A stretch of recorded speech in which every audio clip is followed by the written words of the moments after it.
오늘 창세기 36장 6절부터 8절까지 말씀입니다. 창세기 36장 6절부터 8절까지 말씀, 우리 다 같이 합독하시겠습니다. 시작합니다. 에서가 자기 아내들과 자기 자녀들과 자기 집의 모든 사람과 자기의 가축과 자기의 모든 짐승과 자기가 가나안 땅에서 모은 모든 재물을 이끌고 그의 동생 야곱을 떠나 다른 곳으로 갔으니 두 사람의 소유가 풍부하여 함께 거주할 수 없음이로라. 그들이 거주하는 땅이 그들의 가축으로 말미암아 그들을 용납할 수 없었더라. 이에 에서 곧 에돔이 세일산에 거주하니라. 아멘. 여러분, 우리는 참 살아가면서 크고 작은 선택들을 매일 하게 되죠. 여러분, 아침에 일어나서 넥타이를 매신 분들은 오늘 이 넥타이를 맬까 저 넥타이를 맬까 부터 선택을 합니다. 뿐만이 아니라 이 옷을 입을까 저 옷을 입을까, 그런 이 작은 선택들부터 또 때로는 큰 내 인생을 결정할 만한 그런 선택을 하기도 하죠. 따지고 보면 여러분, 우리의 인생이라는 것이 그런 크고 작은 선택들의 연속이 아니겠나. 그래서 이 인생을 다른 말로 하자면 선택의 연합체, 선택의 종합이다, 이렇게 말하더라도 과언이 아닐 거라 생각합니다. 여러분, 좌우로 한번 물어보시죠. 어떤 선택을 하셨습니까? 우리가 결혼하는 것도 마찬가지죠, 여러분. 많은 대상들 가운데서 우리가 또 선택을 하죠. 인생을 결정하는 중요한 선택의 결과가 지금 우리가 같이 살고 있는 분이죠. 그래서 여러분, 유명한 이 C.S. 루이스는 이 선택과 관련해서 이런 말을 했습니다. 우리 같이 한번 읽어보시죠. 시작합니다.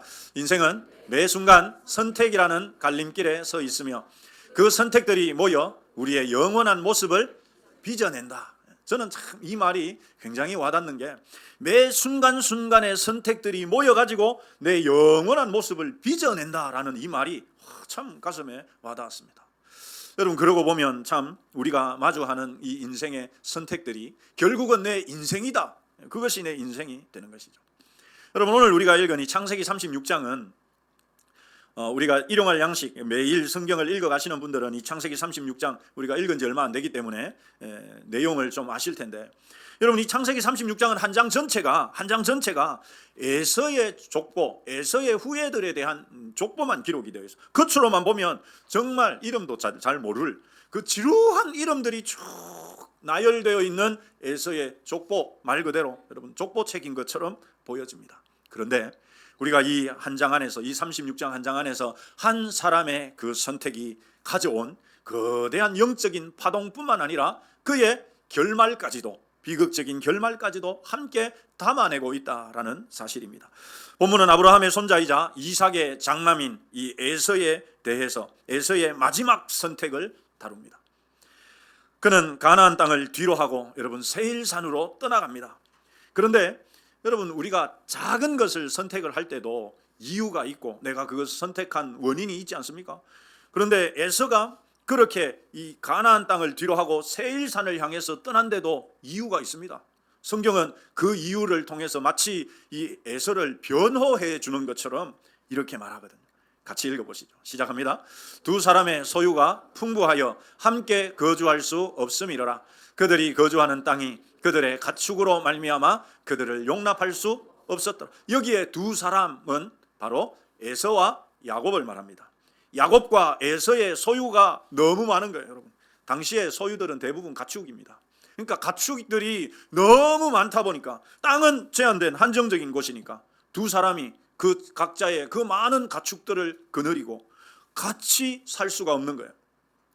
그래서 그들의 가축으로 말미암아 그들을 용납할 수 없었다. 땅이 그들을 용납할 수 없었다. 그러니까 여러분, 누군가는 떠나가야 되는 것이죠. 이 에서가 떠나간 이유에 대해서 이 7절이 이렇게 알려줍니다. 그런데 여러분, 이 7절 말씀을 가만히 읽어보면요, 창세기를 쭉 읽어오신 분들은 이 비슷한 사건이 앞에 한 번 더 있었다는 것을 알 수가 있습니다. 여러분, 그게 누구와 누구일까요? 아브라함과, 그렇죠, 그의 조카 롯이 서로 헤어지는 장면이 똑같습니다. 우리가 오늘 오후에는 이 아브라함과 롯의 선택에 대해서 이 말씀을 살펴볼 텐데, 여러분, 아브라함과 롯이 헤어지는 그 장면에 그들이 헤어지는 이유도 똑같습니다. 같이 읽어보시죠. 시작합니다. 아브라함의 일행 롯도 양과 소와 장막이 있으므로 그 땅이 그들이 동거하기에 넉넉하지 못하였으니 이는 그들의 소유가 많아서 동거할 수 없음이니라. 그렇습니다, 여러분. 우리가 좀 전에 읽었던 이 7절, 야곱과 에서가 서로 떨어지게 된 것, 서로 떠나게 된 이유도 그들의 소유가 풍부해서 너무 많아가지고 같이 있을 수가 없었어요. 그런데 여러분, 똑같은 이유로 아브라함과 롯도 떠나거든요. 그 땅이 그들이 같이 살기에는 넉넉하지 못해서 떠나갑니다. 그렇습니다, 여러분. 결국 아브라함과 롯이 서로의 목초지를 선택해서 거주지를 선택해야 했듯이 본문의 에서와 야곱도 그들의 거주지를 선택합니다. 그런데 야곱은 가나안 땅에 머물고 에서는 그 가나안 땅을 벗어나서 세일산, 이스라엘의 남쪽 세일산으로 떠나가서 거기에 정착하게 되죠. 그러니까 이 7절 말씀을, 우리가 읽은 이 7절 말씀을 보면 어차피 같이 있을 수가 없어요. 그들이 소유가 양과 소와 염소와 이런 것들이, 가축들이 너무 많으니까 목초지는, 그것들이 먹을 수 있는 목초지는 제한되어 있는데 가축들이 많으니까 어쩔 수 없이 누군가는 떠나가야 됐던 것입니다.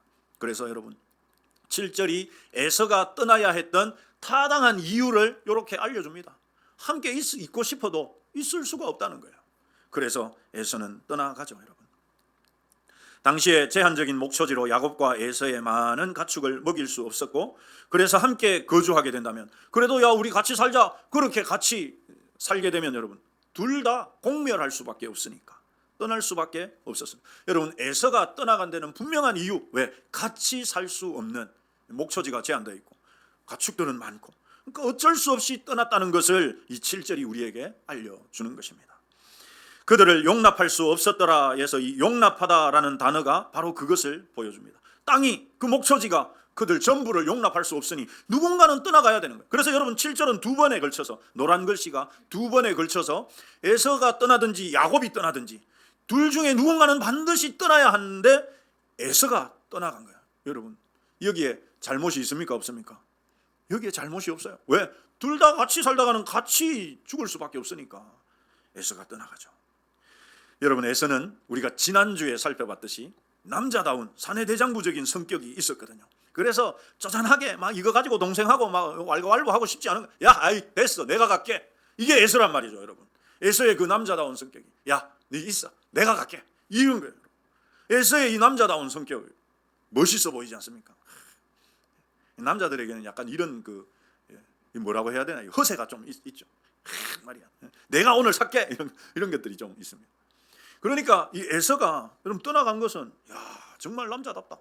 동생을 배려하고, 그래서 멋있게 자기의 소유들을 다 이끌고 떠나가죠. 어차피 같이 살 수 없는 상황이니까. 그런데 여러분, 여기에 에서의 결정적인 실수가 나옵니다. 그 실수가 무엇일까? 여러분, 그의 판단은, 한번 따라서 하십시다. 에서는 상황만 봤다. 그렇습니다. 많은 믿음을 가진 그리스도인들이 실수하는 게 뭐냐? 상황만 보는 거예요. 누군가가 사고가 났어. 그 상황, 큰일 났다, 이거 큰일 났다, 어떻게 하지? 어떤 큰 문제가 생겼어. 그 문제만 봅니다. 그래서 이거 어떻게 하지? 어떻게 하지? 에서는 여러분 그 상황만 봤습니다. 그런데 그것보다 더 중요하게 보아야 할 것이 있었습니다. 그게 무엇일까요, 여러분? 한번 따라서 하십시다. 하나님의 언약이다. 하나님의 언약. 여러분, 하나님의 언약, 그 할아버지 아브라함 때부터 하나님께서 아브라함에게 언약을 주시고 그의 아들 이삭에게 언약을 주셨던 그 언약의 내용이 무엇입니까? 자손 많아지게 하겠다? 예, 맞아요. 그보다 더 중요한, 여러분, 언약의, 아브라함 언약의 핵심, 그것은 바로 땅이었습니다. 무슨 땅? 어느 땅? 강남 땅요? 가나안 땅, 가나안 땅. 가나안 땅이 누가 주신 땅입니까? 가나안 땅이 하나님이 주신 땅이에요.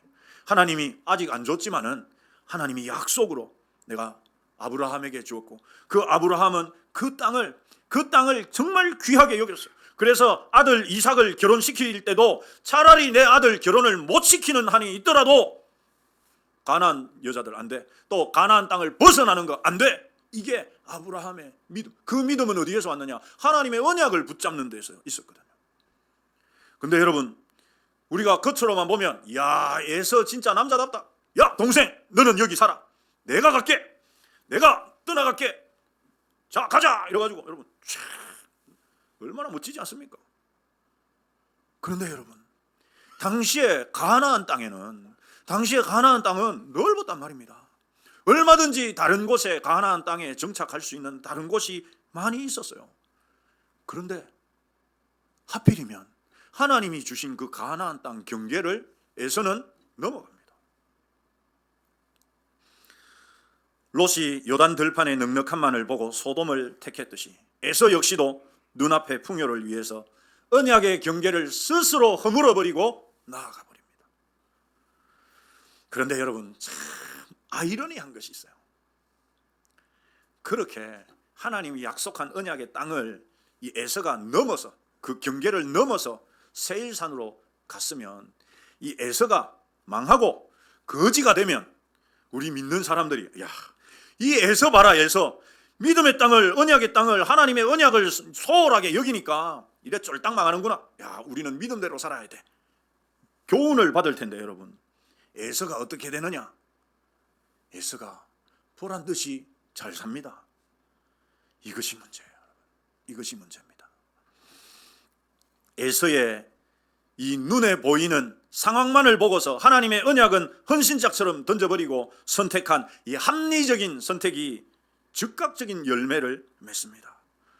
그 대표적인 그 열매, 에서의 열매의 대표적인 모습을 보여주는 구절이 31절입니다.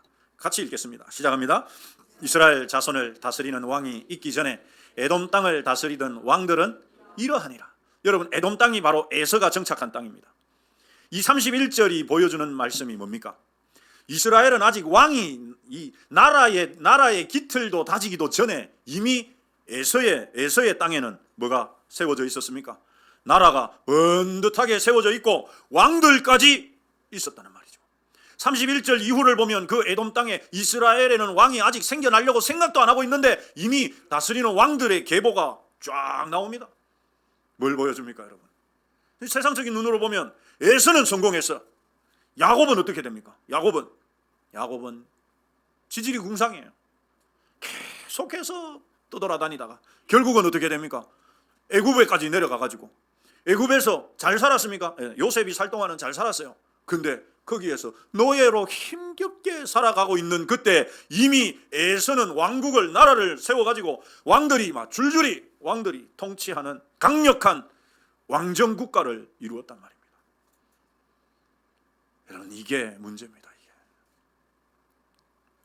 야곱의 자손들이 애굽에서 노예 생활을 하며 고통받을 때 에서의 자손들은 이미 화려한 궁전을 짓고 세력을 떨치고 있었습니다. 세상의 눈으로 볼 때 에서의 후예들은 야곱의 후예들보다 훨씬 더 풍요롭고 성공한 것처럼 보였습니다. 그러니 여러분 믿는 사람들이 어떻게 살아갑니까? 아유 믿음대로 살아서는 성공 못해. 적당하게 해야지. 적당하게. 그래서 한쪽 발은 세상에 탁 담그고 한쪽 발은 신앙에 담그고 왔다 갔다 하면서 그렇게 살아가죠. 근데 여러분 성경이 왜 성경이냐? 이렇게만 보여주면 누구라도 그렇게 볼 거 아닙니까? 야, 이 에서가 낫네. 언약이고 뭐 하나님의 언약이고 말씀이고 뭐 필요 없네. 그냥 내 방식대로 세상적인 방법대로 살면 성공하네. 이렇게 할까 봐 성경은 여기에 숨은 반전을 다 숨겨놨습니다. 그럼 칼빈은 이렇게 말합니다. 악인의 번영은 도살되기 전 살찌우는 짐승의 풍요와 같지만 의인의 고난은 장차 얻을 영광을 위한 하나님의 거룩한 훈련이다. 끝으로 보면 여러분 악인은 잘 살아. 의인은 지질이 궁상이에요. 이걸 칼빈은 어떻게 해석했느냐? 악인들은 도살할 양을 살찌우는 것처럼 가축을 살찌우는 것처럼 하나님께서 하시는 것이고 의인들은 하나님이 다듬고 또 다듬고 훈련시켜서 하나님이 거룩한 존재로 만드시려는 하나님의 훈련입니다. 이 말이 여러분 고스란히 에서에게 맞아떨어집니다. 에서의 번영은 세상적인 눈으로 볼 때는 동생 야곱에 비해서 훨씬 나아 보입니다. 그래서 겉으로 화려하게 보이는 에서의 성공이 많은 믿는 자들을 현혹시키는 것이 사실입니다. 사도 바울은 에베소 갈라디아서에서 이렇게 말씀합니다. 우리 같이 읽어보십시다. 시작합니다. 자기의 육체를 위하여 심는 자는 육체로부터 썩어질 것을 거두고 성령을 위하여 심는 자는 성령으로부터 영생을 거두리라. 믿으십니까? 할렐루야. 자기의 육체를 거두는 자도 여러분 얻는 게 있어요. 얻는 게 있단 말입니다. 그게 무엇입니까? 육체를 위하여서 심는 자도 거두는 게 있는데 그것이 무엇입니까? 썩어질 것을 거둬요. 썩어질 것. 겉으로 보면 화려해 보이고 성공한 것 같지만 그것은 썩어 없어지는 것입니다. 에서의 삶은 늘 육체가 우선이었고 보이는 것이 목적이었습니다. 그래서 여러분 그는 당장의 배고픔을 해결하기 위해서 장자의 권한을 그냥 죽 한 그릇에 팔아버렸습니다. 눈에 보이는 정욕을 쫓아서 가나안 여인과 결혼했고 그것도 2명의 아내를 얻었습니다.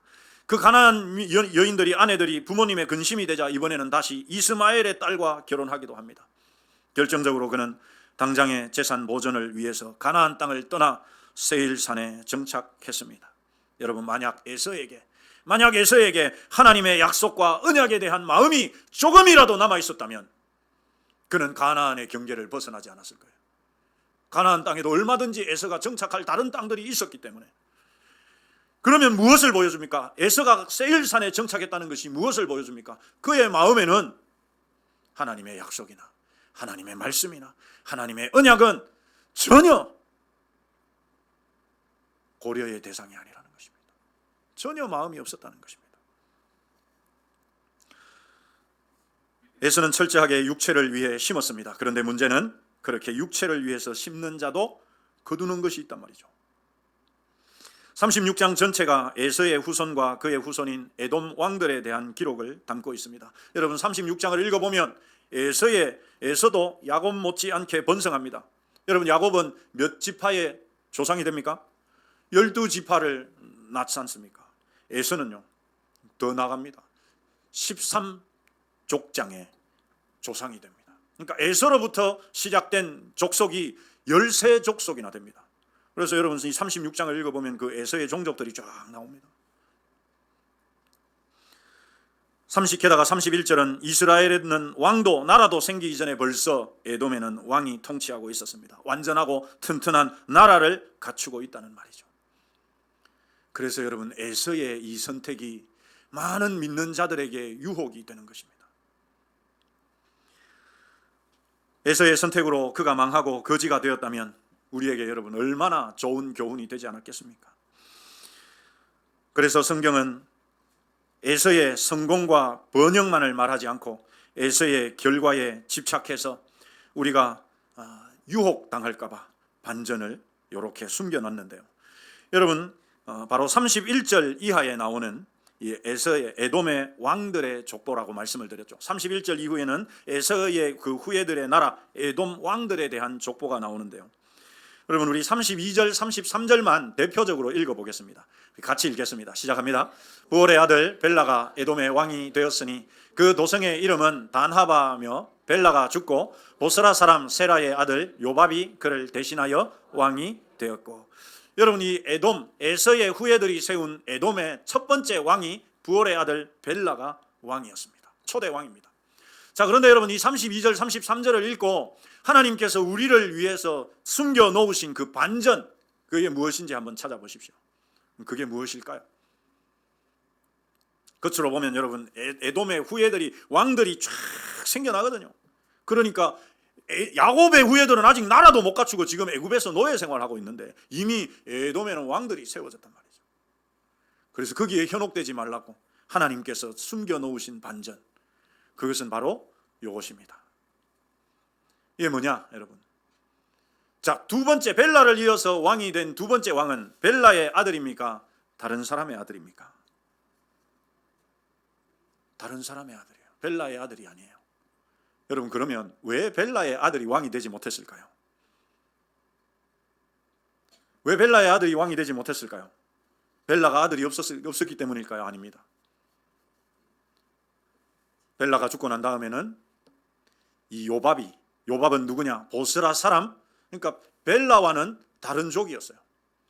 세라의 아들 요밥이 그의 아들들을 죽였든지 그 왕위를 찬탈했다는 말입니다.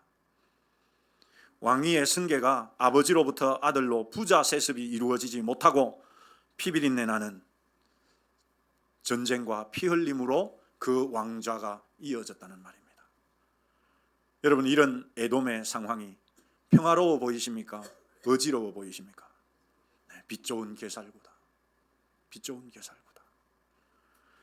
하나님은 이 반전을 우리를 위해서 숨겨 놓으셨던 것입니다. 뿐만이 아닙니다. 결국 여러분, 이어지는 이 에돔의 왕들의 족보를 보면 이것이 한 번이 아닙니다. 그 다음에는 또 다른 사람이 왕이 되고, 그 다음에는 또 다른 사람이 그를 쫓아내거나 죽이고 왕이 되는 이런 피비린내 나는 왕위 쟁탈전이 이어지는 것을 우리가 볼 수 있습니다.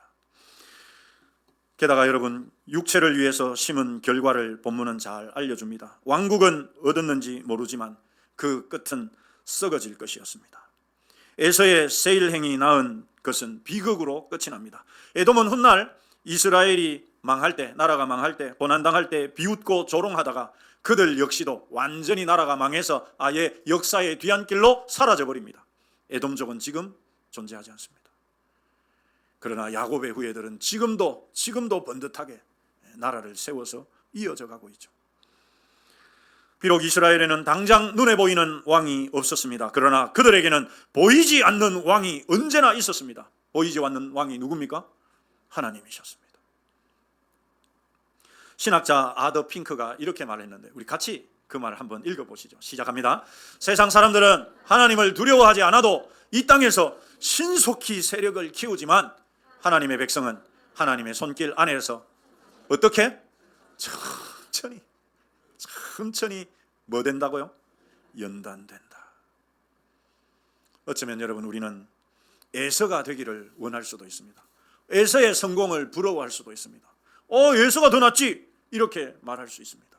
그러나 여러분, 그 에서의 성공은 결과적으로는 성공이 아니에요.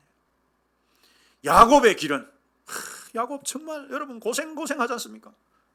게다가 그의 후손들은 애굽에서 노예로까지 고생합니다.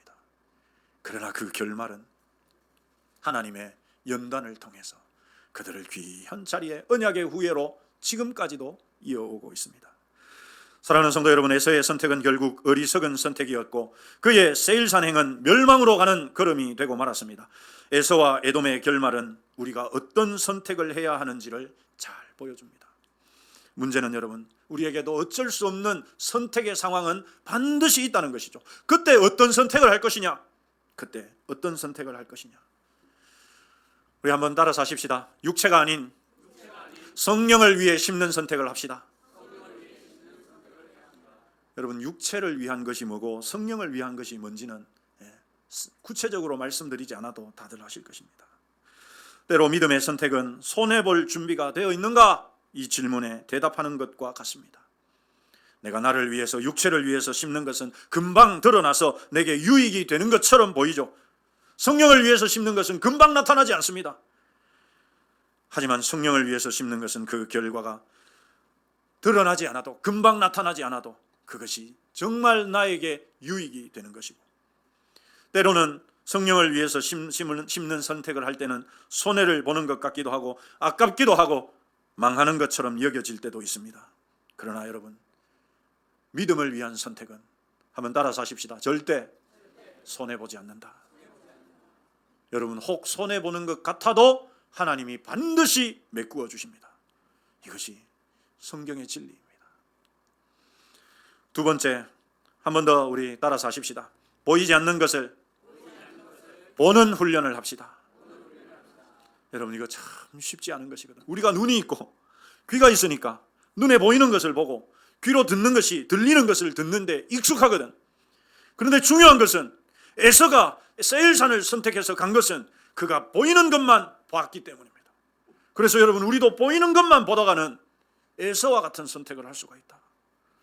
하나님, 내가 여기에서 보이지 않는 것을 볼 수 있게 해주십시오. 기도하고, 그래서 그 보이지 않는 것을 볼 수 있는 눈이 있어야만 믿음의 선택을 하는 것이 가능하다는 사실입니다. 마지막 세 번째입니다. 한번 따라서 하십시다. 하나님을 신뢰합시다. 여러분, 내가 손해보더라도 하나님이 채워준다, 이것을 믿는 게 하나님을 신뢰하는 거거든요. 여기에 대한 신뢰가 없으면 당장 손해나는데, 여러분, 당장 믿음의 선택하다가는 오히려 손해나는데, 하나님에 대한 신뢰가 있어요. 여러분, 내가 정말 하나님을 신뢰하는가? 정말 하나님을 신뢰하는가? 여기에 대해서 예라고 대답할 수 있을 때 우리는 믿음의 선택을 하는 것이 가능합니다. 사랑하는 성도 여러분, 본문 8절은 에서에 대해서 이렇게 선언합니다. 우리 8절 같이 읽으시겠습니다. 시작합니다. 이에 에서 곧 에돔이 세일산에 거주하니라. 여러분, 이게 이 짧은 구절에 참 성경은 귀한 교훈을 우리에게 담고 있거든요. 에서 곧 에돔, 에서가 곧 에돔이란 말이죠. 에서는 에돔이라는 선포입니다. 여러분, 이 선포가 무엇을 담고 있습니까? 에서는 에돔이다 라는 말이거든요. 이 무엇을 담고 있습니까? 에서는 더 이상 믿음의 후예가 아니다. 그는 새로운 민족이 되었다. 이 말과 다르지 않은 선언인 것입니다. 에서가 왜 이렇게 됐습니까? 그가 세일산을 향해서 걸어가는 그의 발걸음은 남자답고 힘찼고 멋있었고, 그리고 세상이 말하는 성공을 움켜쥐는 발걸음처럼 보였지만, 하나님은 그런 에서를 가리켜서 너는 에돔이다. 에돔은 이스라엘이 아닙니다, 여러분. 에서의 풍요로운 멸망을 부러워하지 말고 야곱의 고단한 여정을 선택하는 저와 여러분이 되시기를 축원합니다. 세일산을 향하는 에서의 걸음은 남자답게 보였죠. 멋있어 보이기도 했지만 그것이 그의 걸음이 바로 하나님에게서 떠나는 걸음이 되고 말았습니다. 저와 여러분의 인생의 걸음이 이런 에서의 걸음이 아니라 주님을 향하는 걸음, 예수님 뒤를 따라가는 발걸음이 되시기를 주님의 이름으로 축원합니다.